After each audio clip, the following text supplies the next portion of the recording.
नमस्कार पाणीपाग खबर आप समस्त को स्वागत। राज्य में भीषण होउछि दिनकु दिन कालबैशाखीर प्रभाव दक्षिण ओडिशार प्राय अंचल में बिजुली घड़घड़ी सह वर्षा वज्रपात लगी रही है। पाणीपाग विभाग मिलुଥିବା सूचना अनुसार आगामी 24 घंटे 4 जिले में कालबैशाखी जनित वर्षा वज्रपात और घूर्णिझड़ नहीं सूचना रखा। सारा राज्य में गुड़गुड़ी सांगक ग्रीष्म प्रभाव जारी रही। आज राज्य में आरंभ होउछि हिटवेव।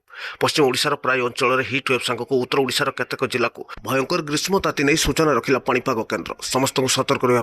उपकूल ओडिशार प्राय अंचल में आज भी गुड़गुड़ी सांगक ताती वृद्धि पाइब। 40 डिग्री उपर रहिब समस्त सहर तापमात्रा। पश्चिम ओडिशार 46 डिग्री पर्यंत वृद्धि पाइपारे तापमात्रा। आगामी 2 ରୁ 3 दिन मध्य राज्य में पुणी थे 2 ରୁ 3 डिग्री तापमात्रा वृद्धि पाइबा नहीं सूचना रखिला विभाग।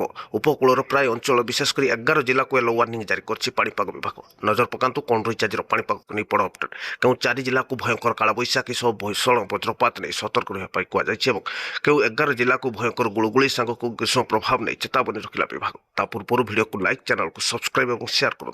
या सब फेसबुक रे देखते पेज को फॉलो, लाइक, शेयर और कमेंट करने जमा भी भूलु नहीं। भुवनेश्वर आंचलिक पाणीपाग केन्द्र सूचना कहूँ राज्य में भयंकर गुड़गुड़ी सांगक ग्रीष्म ताती पुणी थे 4 दिन धरी जारी रहिब।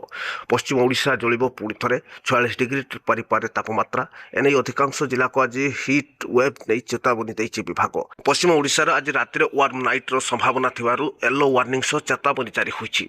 विशेषकर नुआपड़ा, बलांगीर, संबलपुर, झारसुगुड़ा, सुंदरगढ़ जिला पाणीपाग विभाग सतर्क रहा। समस्त जिला मानकरे आगामी किछि घंटा मध्य आरंभ हो हिटवेव नहीं सतर्क रहा विभाग येलो वार्निंग जारी होता बेले वार्म नाइट में समस्त जिला मानक सतर्क कर विशेषकर बलांगीर, संबलपुर और सुंदरगढ़ जिले में आज वार्म नाइट देखा मिले। एपटे उपकूलवर्ती जिला बालेश्वर, भद्रक, जाजपुर, केन्द्रापड़ा, जगतसिंहपुर, कटक, खुर्धा, पुरी, नयागढ़, गंजाम, गजपति को पुणी थे गुड़गुड़ी सांगक ताती वृद्धि पाइबा नहीं सूचना रखिला विभाग। 24 घंटा मध्य समस्त जिला मानक येलो वार्निंग दी जाइछि।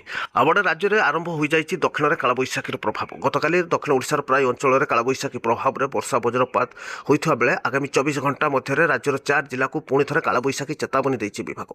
मालकानगिरी, कोरापुट, रायगड़ा और कंधमाल जिला येलो वार्निंग जारी होइछि। बिजुली घड़घड़ी वज्रपात पवन बेग 30 ରୁ 40 किलोमीटर रहिबा नै सूचना रखिछि विभाग।